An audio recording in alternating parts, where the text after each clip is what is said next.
Hello, welcome to Black Man Speak. I'm your co-host, the J.R. And I'm Stewart. your co-host, the Tommy D. Duncan III, otherwise known as TD3. It is Wednesday, April the 10th, 2024. And if it is Wednesday night, It's certainly Black Man Speak. So, Tom, let's give a shout out to Liquid for providing our theme music. And if you haven't already, please hit the like button to help us with our algorithm on YouTube. Subscribe to our channel, hit the notification so that you'll be notified when new shows are recorded and uploaded to YouTube and for the platforms that we stream to. And also, Tom, let's give a shout out to our own studio and Forest Films for providing our virtual studio that makes this show work. With all that being said, Tom, I know we have some exciting guests coming on, two talented brothers that we've had on the show several times. We may not even have to introduce them anymore. They've been on so many times, but we'll introduce them anyway. And I know we have, well, I thought we had a long list of our birthday people, but it doesn't seem like we have that many well, you know what, tonight. Jimmy, But anyway, I decided to just put a few this time so we could make sure that we focus on the meat and potatoes, which is a real estate discussion. Okay. And I'm going to, before we bring our guest on, Tom, and actually do our birthdays, I tell you what, why don't you go ahead and do the birthdays? I want to reserve a minute or two before we get started with our guests, to give a commentary on the sad state of affairs of how Black folks, the image of Black folks, are being used yet again. And before this ties into, this will be a good segue for our guest to start talking about also. But anyway, I'm going to give y'all the seed to have something very interesting to talk about. So let's get started. Good deal. Well, again, thanks for joining in, everybody. We have an exciting show for you today. Before we get started with our show, which will be focused on building wealth through real estate series, we have a couple of birthdays to acknowledge over the next week. First, for those of you who may have been in the rap back in the day in the 90s and so, you might know this face, Q-Tip, of the vaunted group Tribe Called Quest. One of the lead rappers of that group. Happy birthday to Q-Tip, who has a birthday today. Second, we have another birthday coming up tomorrow in the rap game. The infamous David Banner, also a rapper and producer as well. And for those of you who want something a little bit more classic and polished, you might know this face, the inimitable Herbie Hancock, musician extraordinaire and savant. He has a birthday coming up on April the 12th. And finally, but definitely not least, we have this very talented sister, Toya Bush Harris, who is a TV personality. So happy birthday to everyone coming up over the next week. And if you have a birthday, happy birthday to you as well. Couple of shout outs over the last couple of days for those of you who are sports fans. We won't talk about it, but definitely got to give a shout out first and foremost to the new NCAA women's college champions, the South Carolina Gamecocks, who won this past Sunday, the NCAA women's bracket in the Final Four. And of course, you have to give a big shout out to the coach, Dawn Staley, who has now, Jimmy, won three NCAA women's championships. So congratulations to them. And then just one day afterwards, got to give a congratulations to the repeat champions in the NCAA men's basketball bracket, the UConn Huskies, and of course, their coach, Dan Hurley. So congratulations again to the South Carolina Gamecocks women's basketball team, and of course the UConn men's basketball team for winning the championship of the great, probably the most exciting basketball, and I would say probably including professional basketball that we have on earth. Well, Tom, for the record, I got one of those correct. And I only recognize Herbie as far as the birthday people, so maybe I'm getting old. Gotcha. I gotcha. Well, you know what? I think I did pick South Carolina for sure. I'd have to go back in the show. I'm pretty sure I picked UConn, but I knew you picked South Carolina women. It was going to be a tough game. I wasn't expecting it to be as much of a, I won't call it a complete blowout, but UConn handled Purdue. I was expecting them to come with a little bit more, but unfortunately, they figured out how to shut down everybody else because they couldn't shut down Zach Edey. So they just made sure nobody else was doing anything spectacular. Right, that's what you do, Tom. If you can't stop Jordan, you make sure Pippen and the rest of the crew don't go off. So, not a bad strategy. Absolutely. So we do have a couple of folks on the chat line. We want to acknowledge Miss Audrey K. Booker. Good evening, and thank you for joining us this evening, Miss Dominique Vinings from the Atlanta, Georgia area. Thank you for showing up to the show tonight. Brother Ed Gray, the Commish and the Commish Radio Show on Saturday. We want to thank him for joining us this evening. And Brother Frederick V. Roberts, Esquire, Mr. Collegiate is on the show. Yes, he said shout out to Coach Staley too. So as we start this show, I think Jimmy has one thing that he wanted to add, but we want to make sure that everybody bring their real estate questions so that we can address those after we talk for a little while. So I will go ahead and yield the floor, Jimmy, to you, and then we're going to go ahead and bring on our special guests. Okay. Tom, I'll make this quick, and since we have a couple of lawyers on watching, maybe they can assist with this also. So once again, I'm bothered by the fact that when companies are in trouble, they don't mind using the image of Black people, Latino, brown people, to get themselves out of some trouble by making a claim that they're going to do some program to give back and to do some social good, to sort of right a wrong that they have committed. And so I'm talking specifically about Bank of America and Chase Bank with their programs to special program to lend to Latinos and Blacks to correct past lending mistakes that they have made. And it was a great PR move. They got a lot of press in 2020. 2022. Now it's 2024. Where's the money? Where's the proof that you've done any of this, what you plan to do? And from my research here, Tom, it looks like they've done absolutely nothing.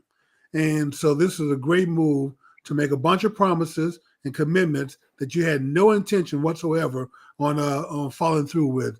So, so for our lawyers out there, if there's a way possible to go forward with some type of class action suit against these companies for committing a public fraud, it should be fraudulent to make statements and promises and pledges that deep down you have no intention whatsoever in following through with.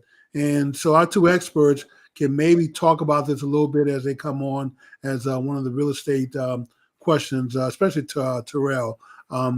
He's more into the mortgage business than anyone else. So that's my commentary, Tom, and let's get on with our guests now and move on our show. All right, good deal, good deal. Before we get started, I also want to acknowledge our good friend. I saw Al Cabelon out of the Austin area, who he is on our chat as well, and he will actually be joining us very soon. He will be finishing our conversation that we started, I think, at the end of last year on Pan-Africanism. So we're definitely looking forward to that. So stay tuned for next week. But in the interest of time, we're going to bring on our two special guests today, two gentlemen who are extraordinary talents in the real estate market. We have our good friend, Mr. Terrell Richard of Efinity Mortgage. He can explain the technical side of what he does, but basically he finds money so people can invest in real estate, whether, of course, it is a new home, a second home, or commercial real estate. And then we have our good friend and our fraternity brother Dwight Johnson out of the Houston area with D1 Realty, Keller Williams, the absolute number one go-to guy if you're trying to do real estate in the Houston area. So welcome, gentlemen, back, and we are ready to talk real estate. So we'll just let you briefly introduce yourselves so that folks will know who you are if they've not been on one of our shows and had you guys to talk to us before. Okay, well, I'm Terrell Richard. I am a branch manager with Efinity Mortgage. I've been in this game since I graduated college in 1997. It's over 26 years. What I do is I help clients, not find their dream homes, but finance their dream homes. And I'm not just here to help you buy a home. I'm here to help you um, create generational wealth through investing or through your first home to begin with. And I'm here to help you find free money out there that some of the money that companies like Chase and Bank of America may have pledged and may not be given, but I help you find that. But mine is whether you're Black, Latino, or Caucasian, or what race you are. I can, if it's available, I'm going to help find it for you, and I can explain to you if you qualify or not, and why you do and why you don't. And the white. Awesome. Good evening, gentlemen. Thanks again for the platform. Always look forward to coming back and participating with your viewing audience.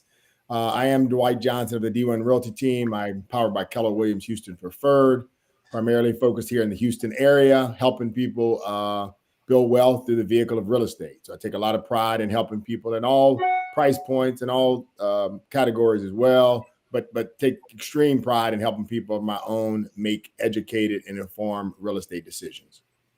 Good deal. Well, you know what? We appreciate you both being on here. And for those who've not been watching us for a long period of time, we typically have Dwight and Terrell on once a quarter to talk about what's going on in the market so that we can add value to you. And as Jimmy would always say, and I would agree with him, the value of the information that we provide, on all of our shows, but this one in particular, you cannot put a dollar figure on what the consultative information that they bring to the table is worth. So we want to thank you two again. Yeah. So sometimes you can put it $2.50 an hour. Okay. All right. In that case, there we go. $2.50 an hour. I think it's more. Yes. I think it's worth more than that personally when you look at the impact that it can make. But I'll go with it. All right. Well, $250 an hour. That's what I was saying. Not lawyers speak. So gotcha. Yeah. All right. So since January, we talked. I think the second or so week of January, and a few things have happened since then. I know that there were some things that you had on the forecast for this year, and some things have kind of changed and some things have happened. So on both of your opinions, what do you consider to be the biggest news looking back over the first quarter of this year, now that we are in the second quarter of 2024? And I want to get both of your perspectives on what you think the biggest stories were in the market, whether they were on the news or not. I can start there. There are two big stories. I think the biggest one continues to be interest rates and what the Feds are doing. That is obviously the biggest story. But probably the one that's been dominating lately is lawsuits and class action settlements. There have been lots of clickbait around that, and everybody's an expert in that space all of a sudden. So that's probably the one that's taken up the most space. But rates and affordability and availability continues to remain to be the number one issue. What about on your side, Terrell? Dwight is completely on point. Rates have dominated it, whether they're going up, whether they're going down, what they're going to do by the end of the year, because we had a lot of people have, in the last couple of years, have bought higher interest rates than they were buying years before, 4 or 5 years before that. They want to know if they can refinance and lower their payment. But also, as he's saying, I get a lot of questions about are sellers required to pay for buyers' realtor? So we're getting a lot of that, and that's have dominated the talk for me from what I've seen. Gotcha. And would you say that, looking at the first quarter of this year, I know we've got a lot of room left in this year. How would you compare this year starting off for real estate in general compared to 2023?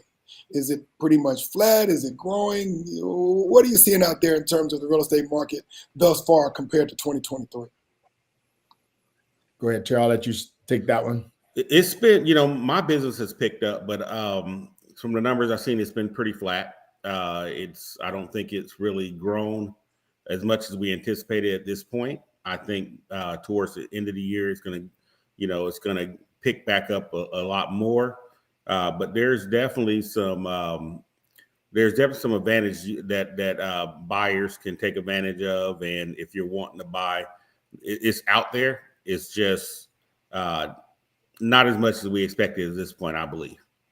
Yeah. Have to second that. Pretty flat industry-wide, citywide, but personally, we're experiencing a small amount of growth year over year from a personal perspective. Actually, in hiring mode, we're going to try to bring on some additional agents. Just have a philosophy of, I don't say one of the Warren Buffett things. When everybody's going one way, I try to go the other way. So I think there's some market share to be had, and so we're going to get really aggressive here in the next quarter about bringing on some additional talent, trying to find some folks that are nervous about their careers in real estate but have potential, and see if we can't partner with them to get to another level.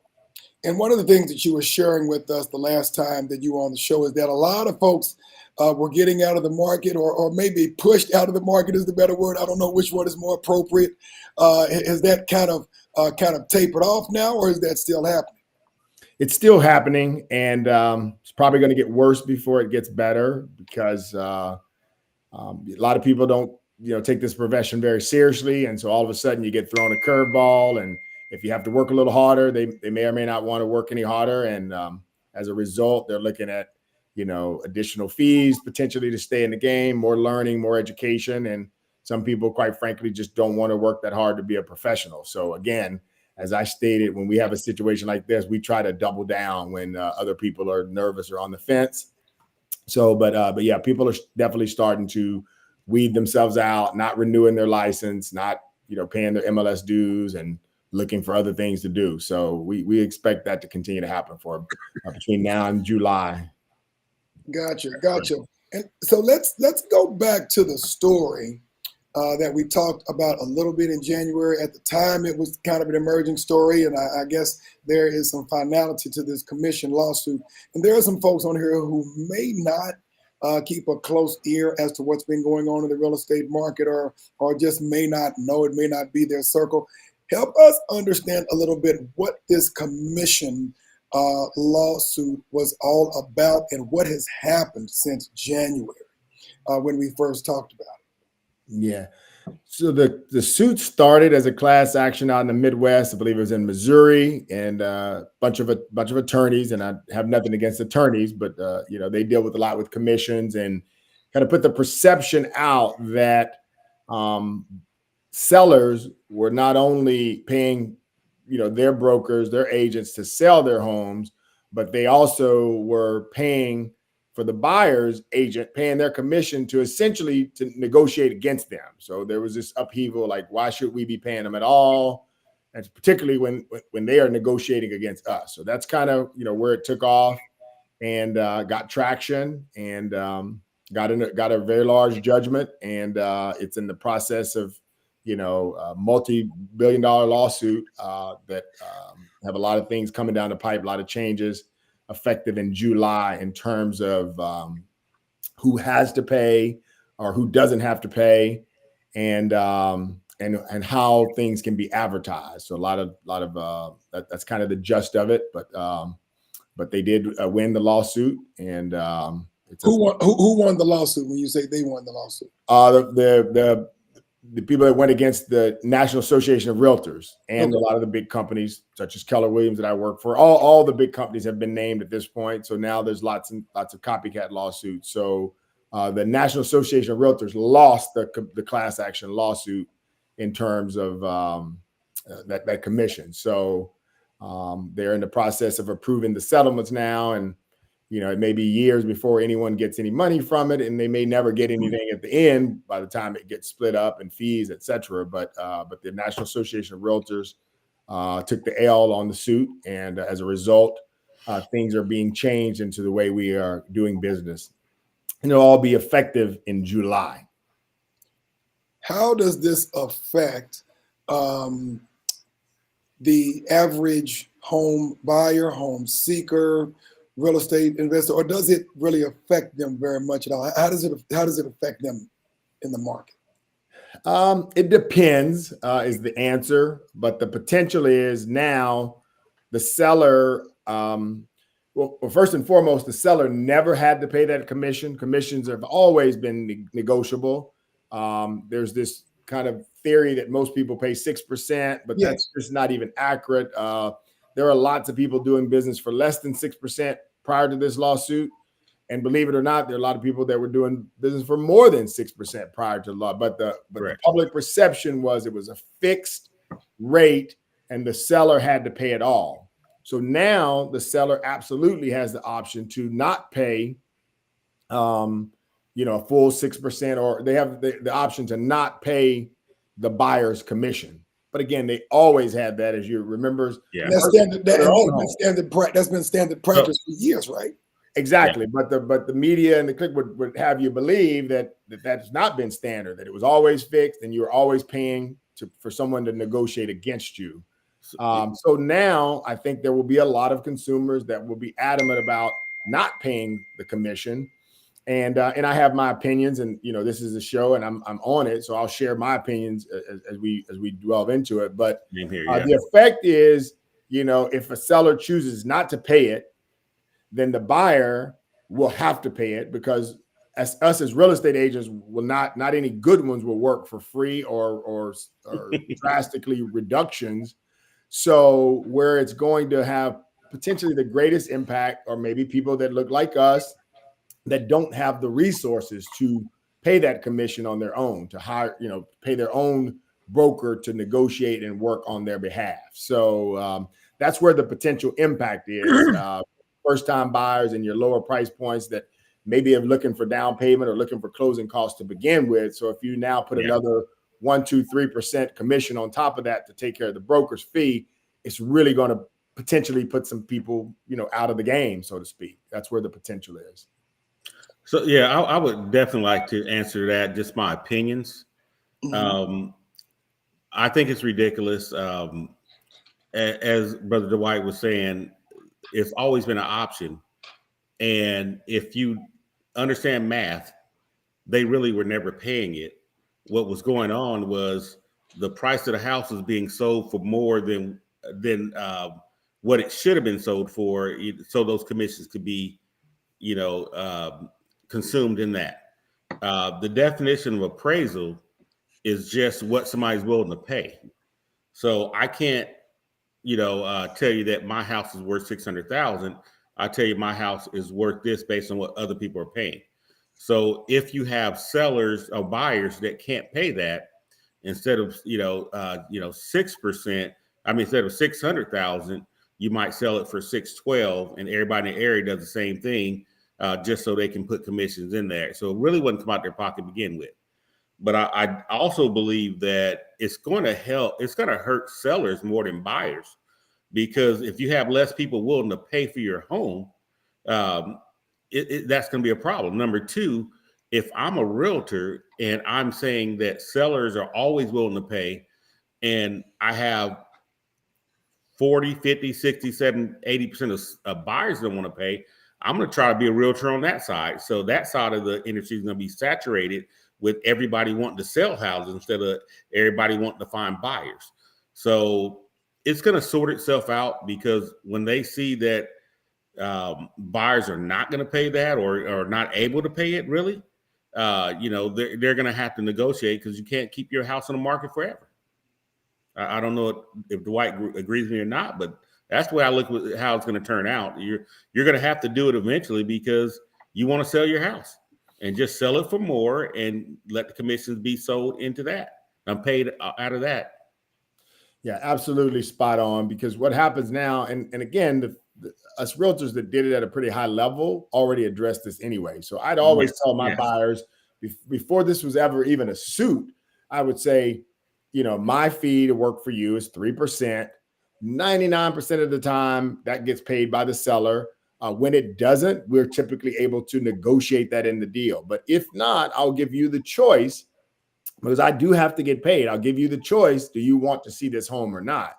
And so what will happen, why he's saying the seller is going to potentially hurt the most, is if I got a buyer that's qualified and can buy a home, the buyer is probably going to now only go look for the new construction ones, or they're only going to want to see homes where the commission is being offered. So if you, a seller, take the position that you're not going to pay it, your home is going to sit on the market much longer.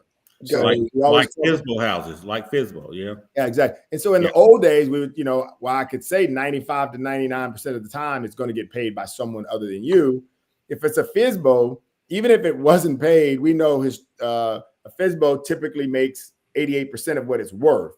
So they paid for it anyway because they got sold undervalued. So Correct. in this case, we'll just figure out who's going to pay it.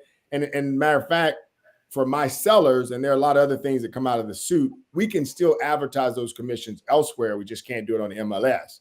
So I haven't quite figured out a strategy, but I will convince probably most of my sellers where the benefit in selling it and offering the commission is. And now I can publicly notate the commission that's being offered on my personal website, just not on the MLS. Correct. And I think I could see a situation where clients might come to my website and say, oh, they're paying it. Let's go look at his house. Might even be able to convince clients to pay a little more than 6% if they really want to sell their house quicker. Because at the end of the day, the concern is how much you net, not how much you pay. Yeah. How quick can you sell the house? That's right. What you net. And excuse me for my jargon, FSBO is for sale by owner. Okay. How does this change if the seller brings in their own broker? Say that again. How does any of this change if the seller brings in their own broker? Not sure I understand your question. It's like to sell their own house, or they bring in their own buyer? They bring in their own broker to negotiate the terms of the sale. The buyer has a broker, the real estate agent. Sellers can also bring in their own agent or broker to negotiate for them to handle the transaction. So how does this, what you guys are just discussing, how does any of this change? If I'm selling my house and I decide to go hire my own agent or own broker to handle the deal? Well, that's typically the way it's currently happening. 95% of sellers partner with an agent or a brokerage to sell their home. And before it ever hits the market, them and the brokerage decide how much. I'm sorry, I didn't reverse. I'm sorry. I apologize. I meant the buyer. The buyer will go out and get their own agent or broker in the process. How does it change? So now you have two agents instead of one. Yeah. And to be perfectly honest, JR, that's, again, the majority of the way it currently happens. The seller has their own broker and how much they're going to pay. The buyer typically has theirs. And the seller broker tells the buyer broker, I'm willing to give you X amount of the commission that I charge the seller if you will bring me a good faith buyer and a good faith offer. So where it potentially changes is now if the seller, Mr. or Mrs. Seller, says, I'm only going to pay you, selling broker, 3%. Now the selling broker has to tell me, hey, Dwight, love to work with you. Always enjoyed doing business with you, but my seller is not offering you any commission. So at that point, I'll just say, hey, man, it's great. I love working with you too. I don't work for free. I'm, pretty prideful and I'm good at what I do. I need 3%. So if you can't convince your seller to pay it, there's a very good chance that my buyer will have no interest in your home. Correct. We'll just go find a different one. Correct. And it's kind of, there's a certain builder out there I don't want to name that they usually only offer 1%. And what I've seen is that the buyer's realtors won't even take them to those neighborhoods, where the other builders that are offering the 3% as they should, they're getting way more showing. So they're going to get clients quicker because they're not willing to work for 1%. It's not, they're professionals. They're doing, they're doing a great job. And what we said earlier, in this market we have right now, as Dwight said, a lot of people are getting out. That's actually good for consumers because the people are getting out are not professionals. You're having people that have, taken this job seriously, and Dwight is going to look at a house. If he's representing a buyer, he's going to look at a house and he's going to let you know what is a good offer on that house. But also, if he's representing a seller, he's going to let you know what's a good offer on that. What happens when you don't have professionals such as Dwight on your hands, you're making a guess. You have no clue if you're overestimating or underestimating. Both are bad. Overestimate, you get no showings. Underestimate, you lose money. You're not going to lose 3 or 6%. You're going to lose more than that. So you have to have a professional that has access to MLS, and people in different neighborhoods, and he understands what they paid for it, why some were less than others.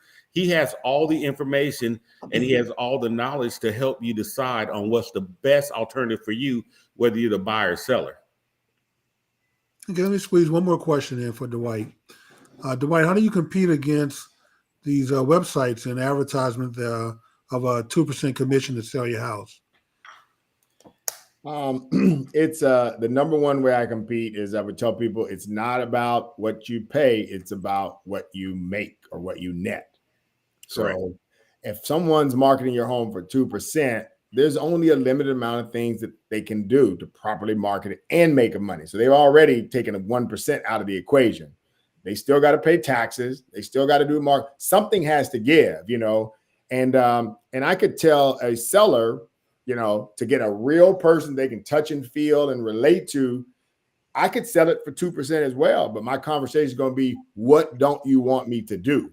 Because I can't sell it and do all the things that I do to properly market and properly sell your home when my budget is cut from the beginning with. So number one, what don't you want? What part of the marketing do you want to take out of the equation? And number two, more importantly, how long do you want to wait to sell this home?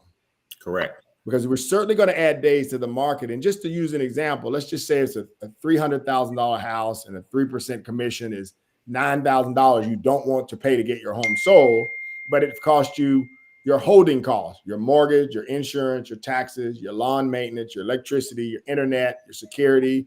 Let's say that costs you $3,000 a month. And I could sell your home in 30 days if you allow me to pay this other person and market it properly, or you can shorten the commission and not pay it, and it could take you 180 days. We'll do the math. $3,000 a month holding cost times 6 months. You've paid the $3,000 to your seller, and now you've paid another roughly. You've paid $18,000 total in that scenario because it took you that much longer to sell it. So you just have to be informed. And like I said, we built our business on helping clients make informed decisions. So it's going to take a lot more time at the dinner table when we list the home, explaining, yes, here's what the lawsuit says. Yes, here's what you can do. Here's what we can project if you do this, this, and this, and here's what you can net. However, if we do this, here's what you can sell it for. Here's the reasonable amount of days on the market we can expect to sell it, and here's what you make. What do you want to do? Again, so I have to have that conversation, have someone, and then I get to also decide whether I want to work with you or not. And that's always been the case. And it's rare that I have clients that I don't choose to work with. But, at the end of the day, this is the only profession where someone might expect you not to get paid. There's no other profession. You don't go to your dentist and say, hey, I want to give you 1% or half of what it costs to the cavity. Like, you just don't. The attorneys, they may let you pay later, but they're not going to let you pay less, in any other profession.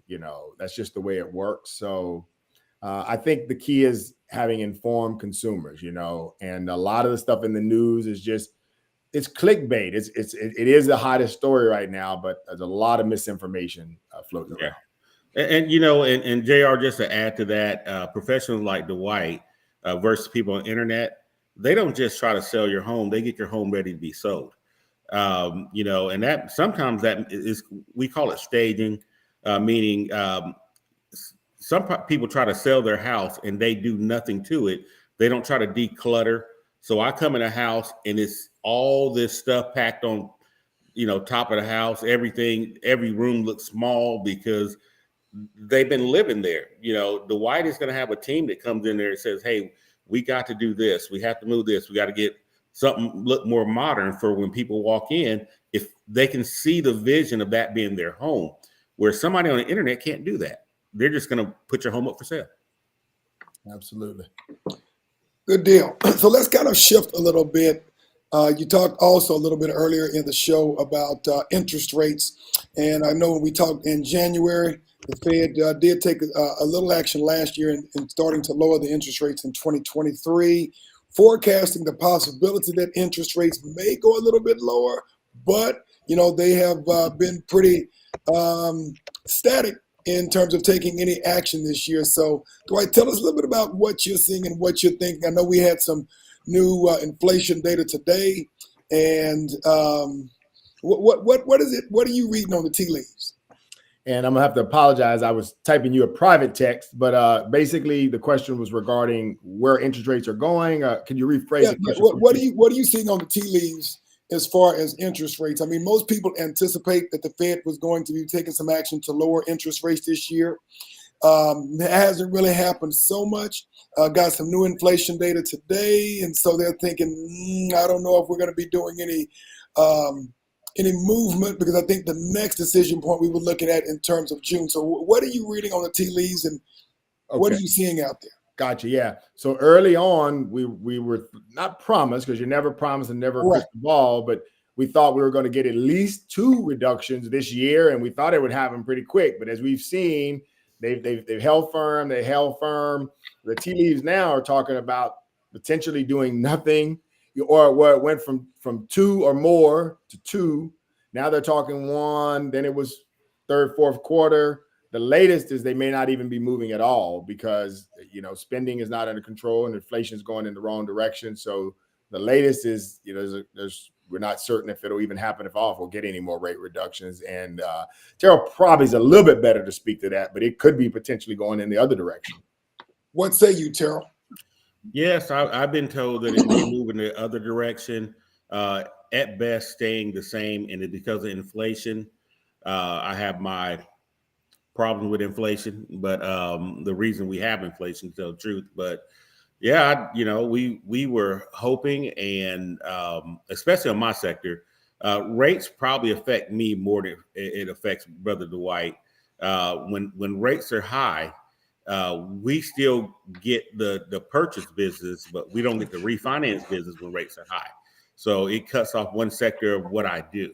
Now, it does open up another sector where we're able to give you home equity lines of credits and different things like that. But that's not really what we want to do. We want to create wealth through homes, and we would rather give you lower rates and buy out. But yeah, it's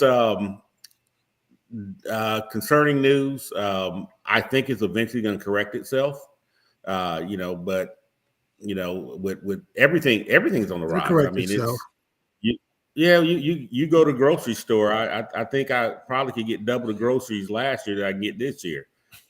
It's I don't care about gas like most people. I care more about groceries than gas. But but it's on the rise everywhere. What's that? I thought you said something, JR. Sorry, but yeah, I see. Yeah. Well, I do. I'm sorry. Go ahead, Terrell. Finish up. No, you're fine. I'd see it slightly increasing, not anything crazy. It doesn't really hurt home ownership. It hurts more the people who have bought in the last 2 to 3 years that want to refinance and get a little bit lower rate and get some relief off their payment. And you mentioned something so, Tom, a little bit. Am I muted? What's that, Jim? Oh, I was saying we have about 20 minutes left, and we haven't taken any questions from the audience. So, we don't have any questions from the audience. I can't see the chat line. I never see the. Yeah. We don't have any questions. Well, let's open it up and see if they have it. Okay, yeah, we'd love to entertain any personal questions. Most people have a question or two, and this is kind of a safe space, an information space. Yeah. So regardless of what you heard, we'd love to, as best as possible, try to entertain any personal questions that might affect you personally. Yeah, so we are definitely opening up the floor, as I mentioned at the very beginning of the show. For those of you out there who are watching who do have a question on real estate, please make sure you get on the chat line if you're not already on there, so we can address those questions. But in the meantime, let's continue to kind of talk. So, Terrell, we've actually committed a show to this before in talking about HELOCs, home equity lines of credit. Give us the cliff notes, or Dwight for that matter, how that works, HELOCs. Well, yeah, a HELOC it stands for home equity line of credit. There's also what's called HE loans, which are home equity loans. The difference is a HELOC, home equity line of credit, works like a credit card. So if I give you $100,000, you can use it or don't use it. If you use $50,000, you have $50,000 left. And as you pay it back, and you pay $10,000 back, you have $60,000 left. We usually keep those open for 10 years. So every time you need to use one, you don't have to come back to me. Now, Texas, and I'm assuming most people here are from Texas, Texas determines that you can only borrow 80% of the value of a house. That means if your house is worth, $500,000, 80% of that's $400,000. So you can, if you owe $300,000, you have $100,000 worth of equity available to use as a HELOC or HE loan. As the house increases, you get more. If the house goes down in value, you have less.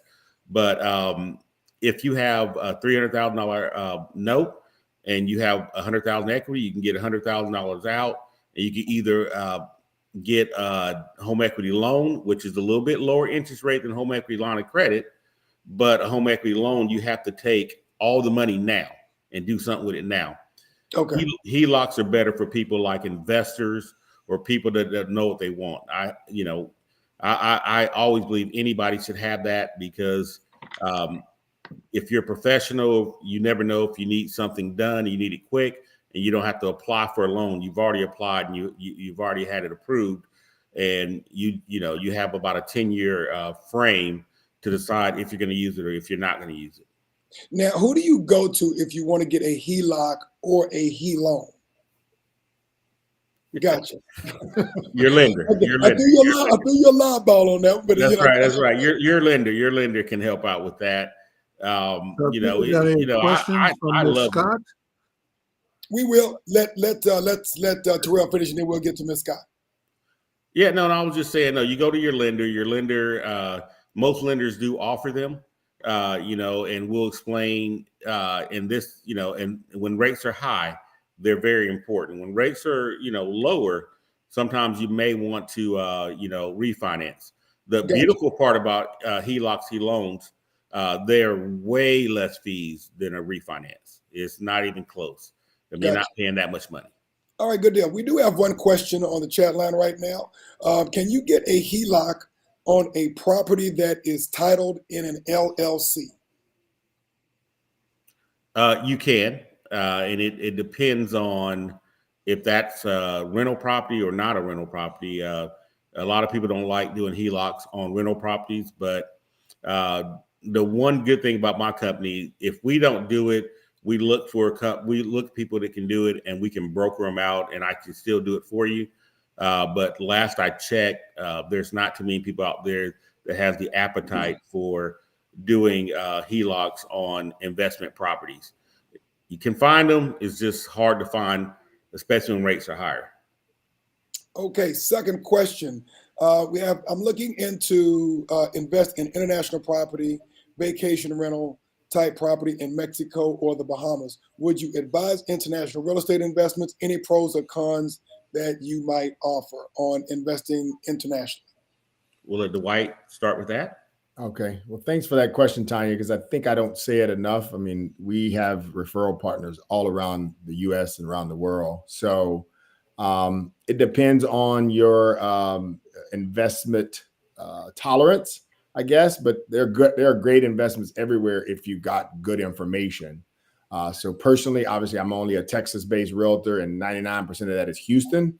But I do have trusted partners just about anywhere. If I don't know them already, I can find them. I have about 180,000 realtors worldwide in the Keller network, and probably about 3,000 or so in what we call the BRN, Black Real Estate Network. So some of the top Black realtors around the country. So if I don't have a person in the spot you're looking, I could take 3 or 4 days a week, do some homework, and put you in the hands of someone that I've vetted out on your behalf that can help answer those questions to you about that particular market and things like that. So probably not a straight answer, but obviously you can't drive 15 minutes and go look at it. So the risk tolerance is a little bit higher the farther you remove from it in any type of investment. But I don't think it's a situation that you should be afraid about when you have all the answers. So if you have any interest in anywhere in particular, I'm happy to tell you who I know personally already. Or if not, I'm happy to take 2 or 3 days, do some homework for you, just like you were my client, and put you in the hands of someone that I've at least pre-vetted for you. Then you can do your own secondary vetting. We don't I wouldn't say, hey, hire this person, do your own homework, make sure you feel good about them. But I could at least, put 1 or 2 people in your hand to pick from that I trust. Hey, Dwight, I want to follow up on that. Some countries don't allow non-citizens to actually purchase a property directly. You have to put it into a trust. Can you speak on that if you have some knowledge on that, just for our listeners who want to buy internationally? Yeah, I don't have any personal knowledge on that. That's I was in Las Vegas for our annual, we call it Family Reunion, which is our big real estate convention. And I did take a couple classes in the international luxury space. So I'm trying to get informed there, because typically the folks that have the resources to have a second or third home, they have money. So I'm always consider myself to be learning based, and I'm starting to turn over more stones, but that's not a class you can go to every single week. We have our big conference, Right. and then there's a big agenda. So you got to figure out how much stuff can I learn that's not happening versus how much stuff can I learn that I'm using. But like I said, I did take a course, but I don't have an answer for that. I'm never going to, make something up for your viewing audience. So it's something I can certainly research. And go ahead, Jimmy. So for those out there, just that if you have to go with the trust on an insurance company, that you may not directly own the property that you purchased. So just keep that in mind. So direct ownership versus a property being managed and owned for you by a trust. It may not be any different in the end, but I guess it's a legal technicality. While we're waiting for a couple of other questions to come in, and we would anticipate that we would have a couple of more questions. I think we have about 12 minutes left in the show. One of the things that I found very interesting in our last conversation, Dwight, is that I think we were talking about the what home builders are doing, building single family homes versus multi-units, and kind of what the market was doing there, because quite frankly, we just had very low inventory, in housing across the nation. And so I'm curious as to whether you've seen anything there. One thing, and then another thing, not directly related to that, is that the narrative of what the 20 and 30 somethings are doing compared to their predecessors, Gen X and Gen Z, in terms of buying homes. What have you been seeing in those two spaces? Yeah, the builders are ramping the inventory up. A lot of them are slowing down because they feel like they can charge more, right now, quite frankly. So the inventory is starting to pick up. And the millennials and all that, it just depends. They're all over the board.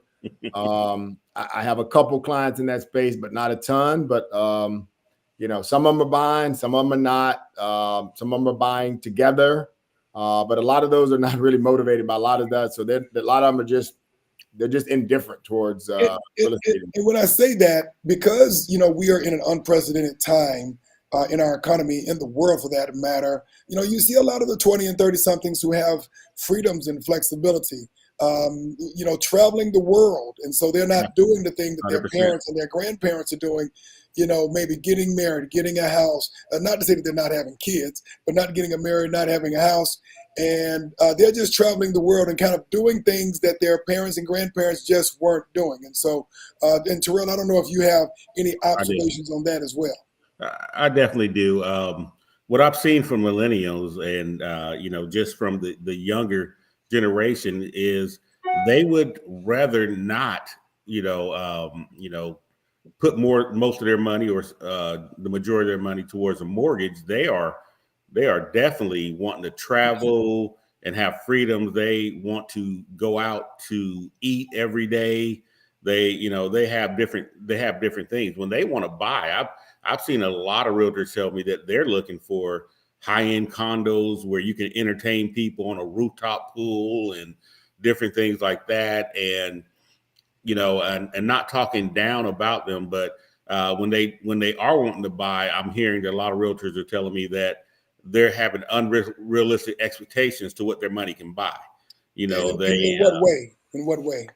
Meaning you want to buy a $200,000 house payment, but you want all the amenities of what a $400,000 house gets you. So that's been some of the things they I don't want to call them spoiled, but they believe in a little bit more frills, and where we understood that when you buy your first house, it's not your last house.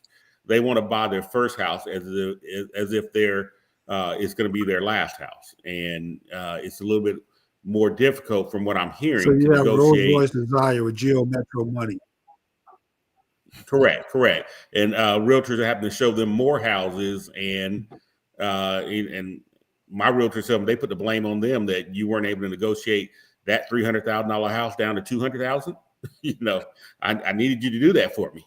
So it's there's some education that definitely needs to be instilled in them, but also if that's what you want, if you want to travel and you don't want to build.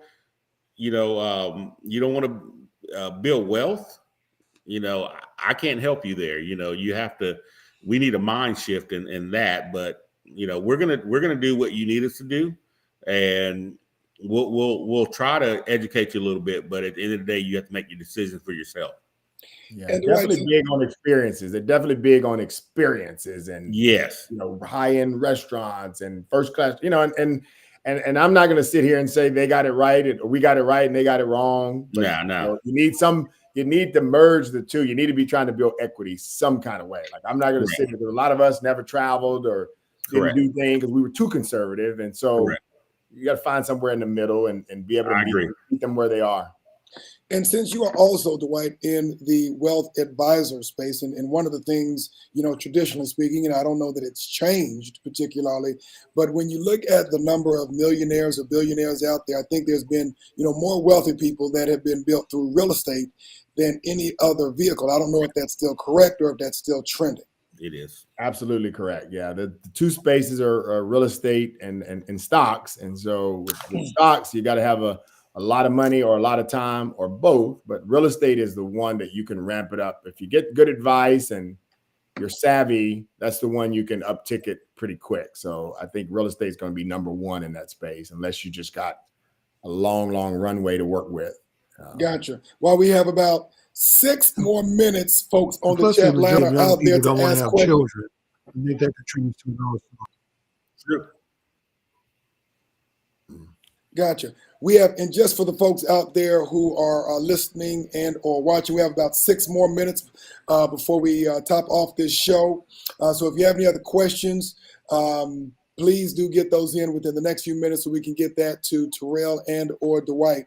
So kind of going back to the whole wealth and building. I'm sorry, repeat that. Can we post the contact information for? Can we post the contact information I have to done Terrell and Dwight in case anyone wants to reach them after the show? I have been doing that throughout the show. Yeah, I have been doing that throughout the show as they've been speaking, and I will do that again. Quick question for you. With the Dwight, our boomers who are retiring, and obviously no one cheats death, and our Gen Xers who are starting to retire. Most of them traditionally had a home or properties that they built wealth. And if we are looking at their children and our grandchildren who are not so excited about owning and managing properties, and you look at this wealth transfer potentially, how does that affect that piece? It's all kind of a case-by-case basis, just what type of relationships that you've had with your parents. Some folks that have a really great working relationships and good communicative and love to visit their parents. They've got a plan in place. They've had the tough conversations. And many times I'm getting calls, parents, mom and dad's deceased and there's not even a will, or there's people involved they didn't know anything about. So it's just depends on the type of relationship you have with your kids or with your parents, with your elderly parents. So some folks do an amazing job with it, and all the I's are dotted, all the T's are crossed. Everybody knew exactly what they would do. And then there's others where they're not on the same page. I'm dealing with a family now, just a friend of a family, one of my deceased line brothers' in-laws who have no direct relation to me. I'm talking to them instead of their own kids. They can't have the kids don't want to hear it. They don't think the mom and dad are doing the right thing.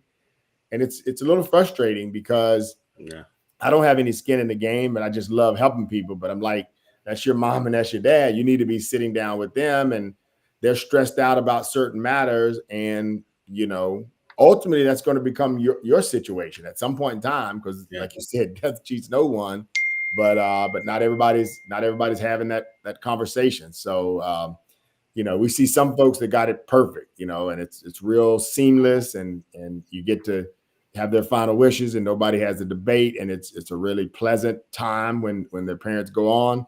Then you have others where you create a lot of stress, lots of stress because there wasn't a will, or again, mom or dad took a reverse did something that you weren't aware of, and now you're going to deal with it sooner or later, so to guys, to kids in our age range, we should be having these conversations with our parents now, and Gotcha.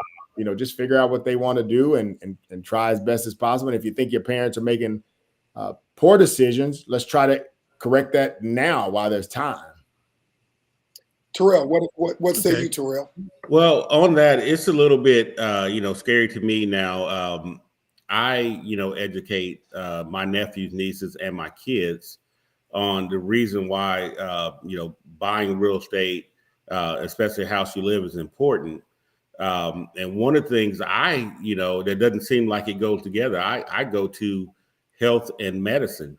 There's going to come a time where I have no mortgage payment, but then my meds can go up to $900, $1,400 a month. I've seen that with elderly people in line where they pay a tremendous amount of money for medication. And if I got your question correctly, if you've never invested in real estate and you rent it your whole life, that means you're going to rent your whole life. You're not going to own anything. You're not going to pay anything off.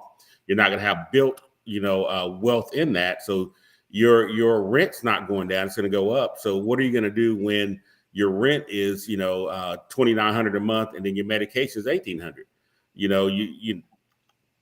I tell my kids about that. I've seen people in line, when I'm getting my medicine, that they make decisions on which medicine to get because they can't afford it all.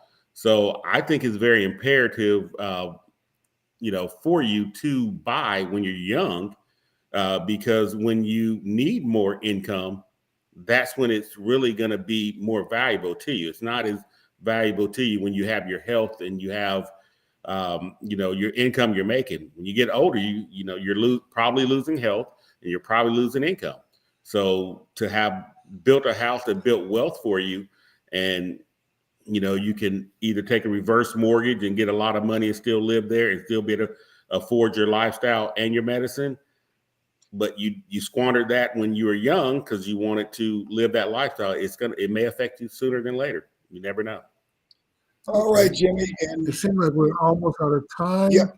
So why don't we give the last minute to both of our gentlemen to do their elevator pitch, their closing statement.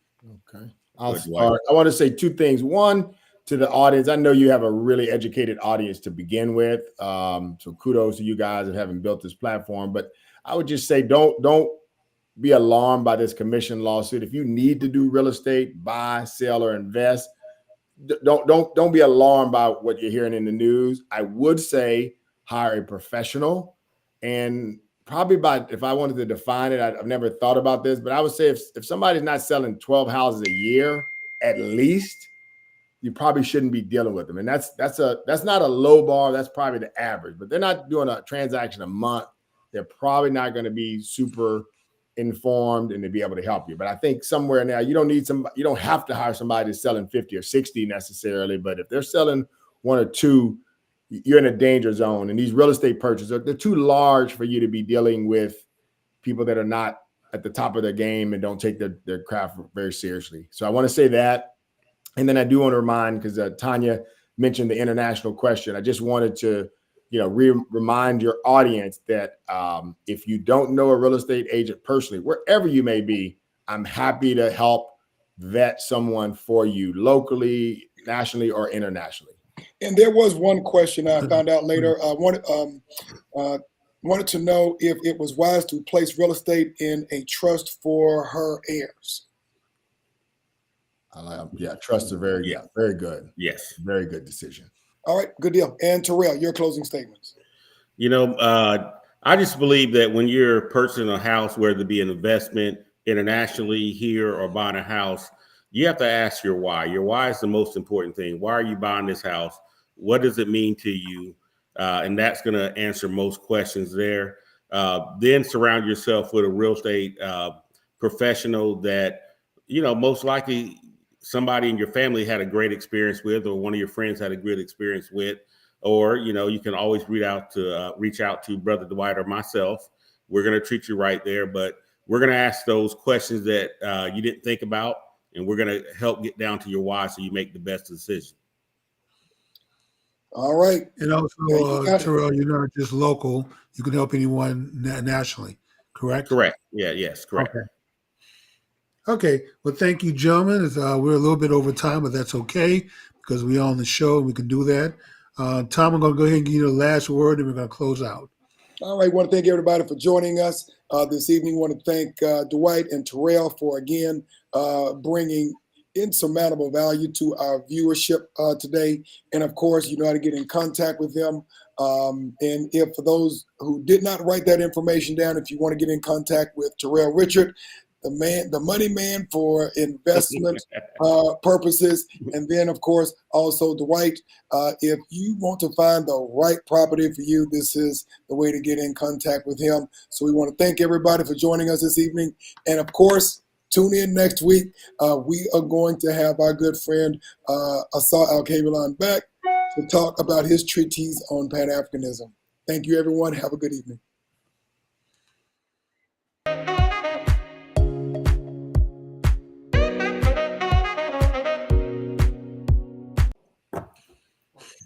Great show. Another good one.